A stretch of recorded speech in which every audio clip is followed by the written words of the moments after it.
Subscribe करिए हमारे channel target UP TET CTET को और बेल आइकन को दबाइए। हेलो फ्रेंड्स, मैं रेनू स्वागत करती हूँ आप सभी भावी अध्यापक एवं अध्यापिकाओं का आपके अपने channel target UP TET CTET में। दोस्तों, आज की इस वीडियो में हम पढ़ने वाले हैं आप लोग के इंग्लिश विषय के वन वर्ड सब्स्टिट्यूशन टॉपिक को। ये टॉपिक बहुत ही महत्वपूर्ण है आप लोग के एग्जाम की दृष्टि से, क्योंकि आप लोग का चाहे सेकेंड सेमेस्टर हो या फिर फोर्थ सेमेस्टर हो, दोनों में ही इससे क्वेश्चन आते हैं। और दोस्तों, सेकेंड सेमेस्टर में भी आप देखोगे सेम वही चीजें पूछी गई हैं फोर्थ सेमेस्टर में भी। तो अगर आप लोग इसको अच्छे से तैयार कर लेंगे तो आपके कम से कम 2 नंबर तो फिक्स हैं। ये 2 नंबर आप किसी भी ईयर का प्रीवियस ईयर क्वेश्चन पेपर उठा के देखिए, सभी ईयर का हमने सॉल्व करवाया है। 5 साल का प्रीवियस ईयर क्वेश्चन पेपर वैसे भी आपको सॉल्व करना चाहिए अगर आपको इंग्लिश विषय में सबसे अच्छे नंबर लेकर के आने हैं। तो 2 मार्क्स आपको आसानी से यहाँ पर मिल जाएंगे। तो चलिए हम स्टार्ट करते हैं। पहला है वन हु नोज 2 लैंग्वेजेस, यानी कि वह व्यक्ति जो 2 लैंग्वेज को जानता है या फिर वह व्यक्ति जो 2 लैंग्वेज को बोल सकता है, उसे क्या कहते हैं? उसे हम कहते हैं बाइलिंगुअल। क्या कहते हैं? बाइलिंगुअल। जैसे कि कोई हिंदी जानता है, हिंदी भाषा अच्छे से जानता है, साथ ही साथ वो इंग्लिश भाषा को भी बोलना और पढ़ना लिखना जानता है, तो उसे हम कहेंगे ये व्यक्ति बाइलिंगुअल है, यानी कि 2 लैंग्वेज अच्छे से जानता है और समझता है। फिर है दूसरा one who knows many languages, यानी कि वह व्यक्ति जो मैनी लैंग्वेजेस जानता है, बहुत सारी लैंग्वेजेस जानता है, तो उसे हम क्या कहेंगे? उसे हम कहेंगे लिंग्विस्ट। यानी कि जो व्यक्ति हिंदी भी जानता है, इंग्लिश भी जानता है, उर्दू भी जानता है, फारसी भी जानता है, या अलग अलग प्रकार की भाषाएं, ढेर सारी भाषाएं उसे बोलनी भी आती हैं, पढ़ने भी आती हैं, लिखने भी आती हैं, तो उसे हम कहते हैं लिंग्विस्टिक, यानी कि बहुभाषी। इसके बाद है तीसरा a match in which neither party wins, यानी कि एक ऐसा मैच जिसमें कोई भी पार्टी नहीं जीतती है, तो उसे हम क्या कहते हैं? उसे हम कहते हैं मैच ड्रा हो जाना। तो यहाँ पर देखिए इस तरीके से DRAWN याद रखिएगा। इसके बाद चौथा है one who can neither read nor right, वह व्यक्ति जो ना तो पढ़ सकता है ना तो लिख सकता है, उसे हम क्या कहते हैं? उसे हम कहते हैं इलिटरेट, यानी कि निरक्षर व्यक्ति। इसके बाद पांचवा है one who believes in fate, ऐसा व्यक्ति जो फेट पर, जो भाग्य पर विश्वास रखता है, उसे क्या कहते हैं? उसे हम कहते हैं फैटालिस्ट। क्या कहते हैं? फैटालिस्ट कहते हैं।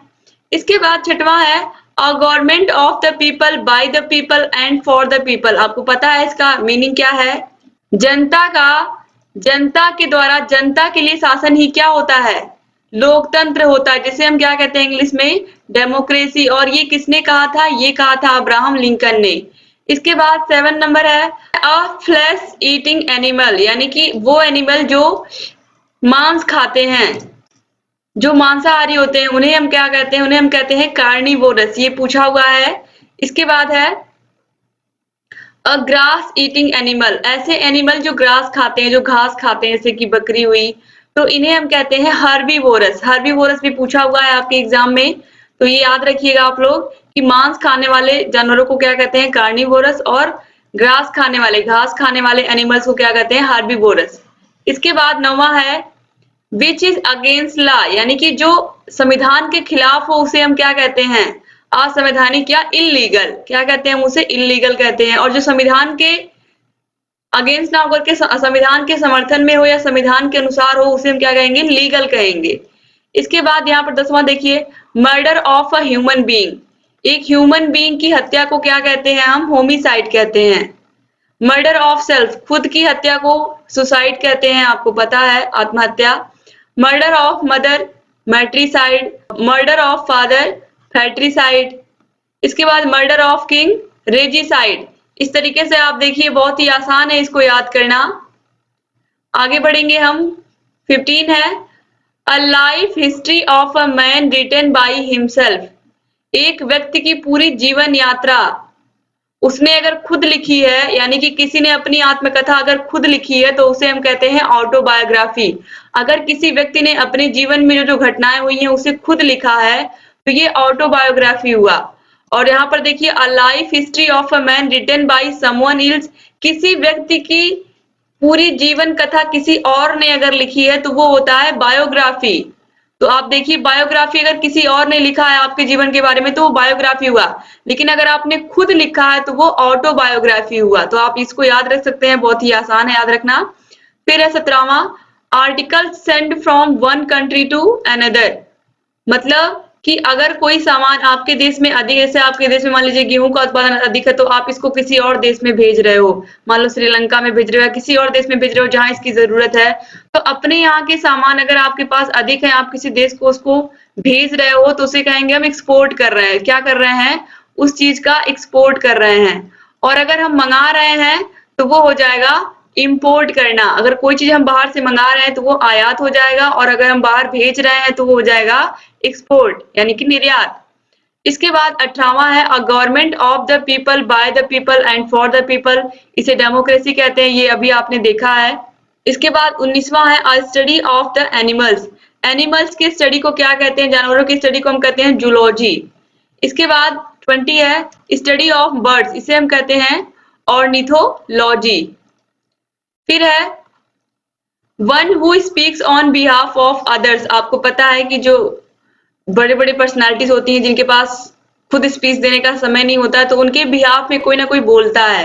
मतलब उनकी बातों को कोई उन्होंने क्या किया होता है, स्पोक मैन या स्पोक पर्सन रखा होता है जो उनके बिहाफ में उनकी सारी बातें बताते हैं।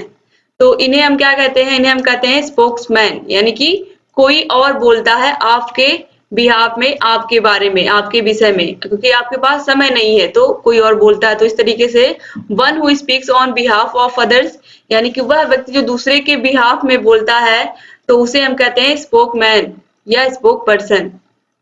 इसके बाद book without the name of author, यानी कि ऐसी बुक जिसके ऑथर का कुछ पता नहीं है, कि उसके लेखक का कुछ पता ही नहीं है, तो उसे हम कहते हैं एनोनिमस।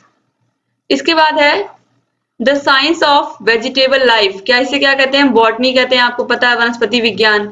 24 नंबर है, someone who pursues a study और sport as a pastime. दोस्तों, ऐसा व्यक्ति जिसने स्टडी को, पढ़ाई को या फिर स्पोर्ट को, खेल को पास टाइम में एक शौक की तरह लिया हो, मतलब एज ए शौक की तरह आदमी उसको यूज कर रहा हो, ना कि उसको इंटरेस्टिंग बना करके, मतलब केवल शौक पूरा करने के लिए उसने ये सब चीजें की हो, उसने कोई खेल खेला हो या उसने पढ़ाई की हो, तो उसे हम क्या कहेंगे? उसे हम कहेंगे एमाट्यूर, यानी कि कोई भी काम जिसने शौक के लिए किया हो पास टाइम में, यानी कि पहले। इसके बाद है 25 number, a gathering of spectators और लिसनर्स एट अ परफॉर्मेंस, यानी कि कोई परफॉर्मेंस हो रही है। आपने रियलिटी शोज देखे होंगे जहां पर ढेर सारे लोग बैठे होते हैं और कोई परफॉर्म कर रहा होता है, चाहे कोई सिंगर होता है, कोई डांसर होता है, उसको ढेर सारे लोग बैठ करके देखते हैं। तो इतने सारे लोग की जो गैदरिंग होती है उसे हम कहते हैं ऑडियंस। जो बैठ करके देखते हैं या सुनते हैं उन्हें हम क्या कहते हैं? ऑडियंस कहते हैं। तो ये आप याद रखिएगा। इसके बाद है अ लिस्ट ऑफ बुक्स, यानी कि एक लिस्ट है बुक की, तो उसे हम क्या कहेंगे? एक शब्द में उसे हम कहेंगे कैटलॉग। इसके बाद है 27 number, work for which no salary is paid, यानी कि जो बिना सैलरी के काम करता है उसे हम कहते हैं होनोरेरी। क्या कहते हैं? होनोरेरी। बहुत इंपॉर्टेंट है दोस्तों। इसके बाद है a person who hates mankind, ऐसा व्यक्ति जो मानवता से घृणा करता है उसे कहते हैं हम मिसैंथ्रोपिस्ट। क्या कहते हैं? मिसैंथ्रोपिस्ट। और ये भी आप लोग के एग्जाम में पूछा हुआ क्वेश्चन है। क्वेश्चन नंबर 29 है, a medicine that kills germs, उसे हम क्या कहते हैं? ऐसी मेडिसिन जो जर्म्स को किल कर देती है, यानी कि जर्म्स को मार देती है, उसे हम कहते हैं जर्मिसाइड। इसके बाद 30 नंबर पर है which can not be corrected, जिसे करेक्ट नहीं किया जा सकता, उसे हम कहते हैं इनकॉरिजिबल। क्या कहते हैं? इनकॉरिजिबल कहते हैं। इसके बाद 31 नंबर है दैट कैन नॉट बी कनक्योर्ड, इसे हम क्या कहेंगे? अनकनक्योरेबल। क्या कहेंगे? अनकनक्योरेबल। इसके बाद 32 नंबर पर है अ पर्सन अनेबल टू पे डेबिट्स, यानी कि ऐसा व्यक्ति जो ऋण चुकाने में असमर्थ है, तो उसे हम क्या कहेंगे? उसे हम कहेंगे इंसॉल्वेंट। क्या कहेंगे? इंसॉल्वेंट। तो इस तरीके से दोस्तों यहाँ पर जितने इंपॉर्टेंट आपके वन वर्ड सब्स्टिट्यूशन थे पूरा मैंने करवा दिया। उम्मीद करती हूँ आपको ये वीडियो अच्छा लगा होगा और आपने सभी को अच्छे से समझ करके पढ़ा भी होगा। अगर ये वीडियो अच्छा लगा तो प्लीज इस वीडियो को लाइक कर दीजिए और अपने अच्छे अच्छे प्यारे प्यारे कमेंट्स करना तो बिल्कुल मत भूलिएगा। आपके लाइक, आपके कमेंट्स हमारे लिए बहुत बहुत मायने रखते हैं।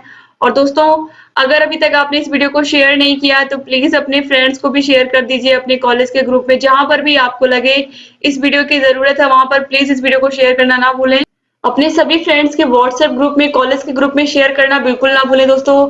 आपके एक शेयर से बहुत सारे प्रशिक्षुओं तक ये वीडियो पहुंचेगा और बहुत सारे हमारे डीएलएड के भाई बहन एग्जाम के इतने कम समय में भी अपनी तैयारी को बेहतर बना पाएंगे। तो बहुत जरूरी है आप लोग वीडियो को शेयर करना ना भूलें।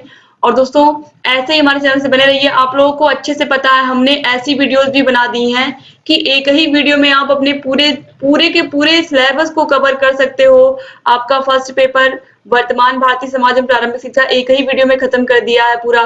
प्रारंभिक शिक्षा के नवीन प्रयास भी पूरा एक ही वीडियो में खत्म कर दिया है। यहाँ तक कि आपका सामाजिक अध्ययन विषय पूरा एक ही वीडियो में खत्म किया है।